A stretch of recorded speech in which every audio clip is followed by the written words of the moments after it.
Bismillahirrahmanirrahim. Assalamualaikum warahmatullahi wabarakatuh.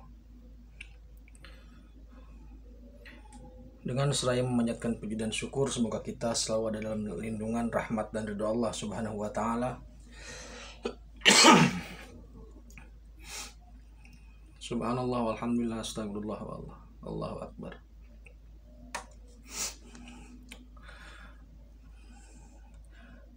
Kembali saya dari tim Raja Wali Nusantara akan menyampaikan terkait dengan SP. Jadi begini saudaraku, SP itu sepanjang perjalanannya sejak dia di kandungan sampai lahir, sampai proses selama proses hidupnya lah, intinya begitu.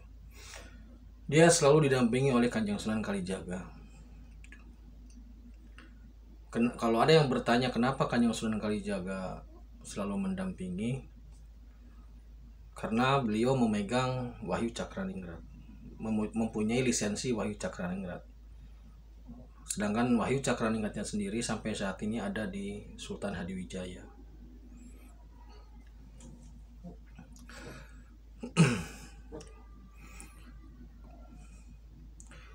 Kemudian pada suatu hari, saya tidak bisa menyebutkan tanggal atau tahunnya, SP bersama Sunan Kalijaga dan juga Sultan Hadiwijaya mendatangi Gunung Lawu di Jawa Timur itu. Ketika sudah sampai di kaki Gunung Lawu, kemudian Sunan Kali memerintahkan kepada SP agar membakar Gunung Lawu.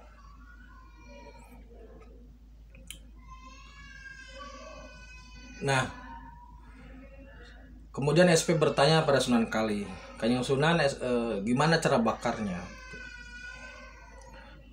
Kemudian Kanjeng Sunan mengatakan bakar dengan takbir. Akhirnya SP memekikkan takbir dan Gunung Lawu terbakar. Jadi di spirit waktu itu Gunung Lawu terbakar. Dan kalau Anda pernah mendengar daerah Magetan kebakar, nah itu waktunya tidak jauh dari situ. Karena secara fisik juga pernah terjadi kebakaran sekitar Gunung Lawu. Ketika Gunung Lawu sudah dibakar, secara spirit ya, kemudian fisiknya juga ternyata terbakar beberapa waktu kemudian. Nah, ketika sudah terbakar, maka turunlah atau keluarlah Sunan Lawu sambil marah-marah, teriak-teriak mencari sosok siapa yang membakar Gunung Lawu itu. Sunan Lawu ini sebenarnya adalah Eyang Mbah Brawijaya V atau Raja Majapahit terakhir. Eyang Brawijaya V ini menyerahkan tahta kerajaan Majapahit kepada Raden Patah. Jadi maksudnya untuk metamorfosa menjadi Demak. Setelah itu dia moksa ke Gunung Lawu. Jadi yang selama ini nama beredar tentang Sunan Lawu itu ya Eyang Brawijaya V. Eyang Brawijaya V ini saktinya luar biasa. Jadi setelah disahadatkan, nah di sini masalah Sabdo Palon juga terkait. Jadi setelah disahadatkan, kemudian tahta diserahkan kepada Raden Patah. Nah, Sabdo Palonoyo Genggong ini, dua orang ini, karena tidak sepakat dengan dengan keislaman Brawijaya V ini, akhirnya menyingkir, pisah gitu loh. Nah, sedang Brawijaya ke Lawu, sedangkan Sabdo Palon dan Noyo Genggong entah kemana, saya tidak tahu. Dan perlu saya pastikan bahwasanya Sabdo Palon Noyo Genggong itu di spirit tidak aktif, dalam artian posisinya tidak ada. Nah, Eyang Brawijaya ini sangat sakti, bisa dikatakan paling sakti lah di dunia lah. Atau mungkin karena saya tidak tahu yang lainnya. Kalau Prabu Siliwangi itu tentara apa? ininya harimau atau macan putih, bukan macan putih, harimau putih atau lodaya ya. Nah, sedangkan yang Brawijaya ini singa. Jadi singa. Nah, ketika dibakar itu Sunan Lawu itu turun mencari-cari siapa yang membakar. Ketemulah 2 orang. Itu. Nah, ketika sudah ketemu langsung yang Brawijaya marah, dia membentak. Dan harus diketahui bahwasanya kalau yang Brawijaya marah atau membentak, dia akan menggunakan ilmu gelap ngampar. Ilmu gelap ngampar itu, gelap itu bukan makna gelap gulita, tapi gelap itu dalam bahasa Jawa atau Sunda itu makna gelap itu petir, suara gemuruh petir, bukan petirnya tapi suara gemuruhnya itu. Yang kalau hujan jeleger-jeleger begitu. Jadi kalau yang Brawijaya membentak, itu 2 orang yang dibentaknya itu bisa 10, 20, 100 meter bisa mental gitu loh. Saking hebatnya ilmu itu. Tapi karena SP memang sudah dipersiapkan untuk menghadapi Eyang Brawijaya, nggak ada masalah. Aja di situ terjadi pertarungan spirit. Jadi dijajah lah sama Eyang Brawijaya, kamu siapa dan sebagainya. Berbagai ilmu dikeluarkan, ada gelap ngampar, sayap angin, berjam musti, segala macam, biji barki pada keluar semua. Dan akhirnya karena memang tidak ada yang kalah atau tidak ada yang mengalah, akhirnya yang Brawijaya nanya, kamu siapa dan dari mana? Setelah itu baru SP menyampaikan maksud dan tujuannya, termasuk Eyang Kali di situ. Nah, sebenarnya yang datang pada saat itu bertiga, jadi SP, Sunan Kali sama Joko Tingkir bertiga. Tapi karena ketika tahu Eyang Sunan Lawu itu turun dari Lawu itu mencari orang yang bakar, Joko Tingkir kabur. Ini agak lucu, bukan karena takut.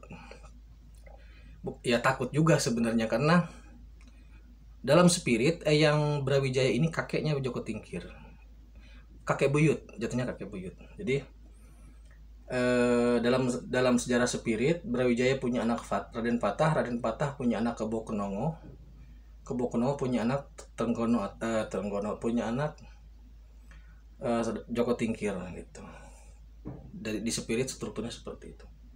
Jadi ketika mbahnya ngamuk, Joko Tingkir lari. Tapi kemudian dipanggil. Gitu. Akhirnya silaturahmi lah, ngobrol. Ketika SP memaparkan maksud dan tujuannya, bahwasanya dia diberi amanat untuk menegakkan kembali agama tauhid. Akhirnya alhamdulillah Eyang Brawijaya bersedia dan sangat bersedia, bangga dan senang luar biasa, bersedia.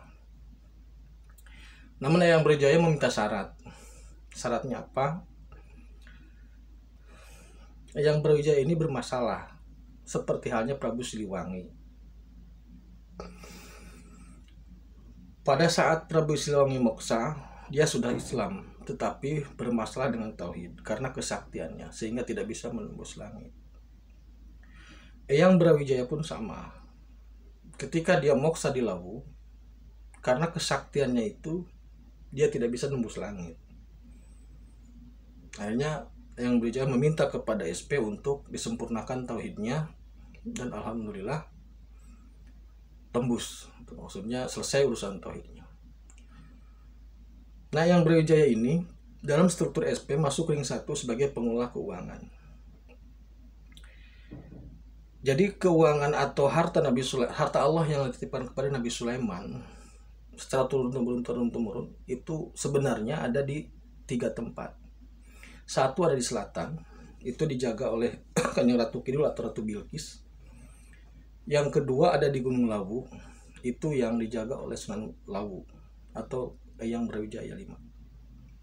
Kemudian secara fisik ada yang sudah fisik, ada yang sudah berbentuk real uang, yaitu adanya di di Amerika. Itu yang jaga Eyang Wongsonegoro.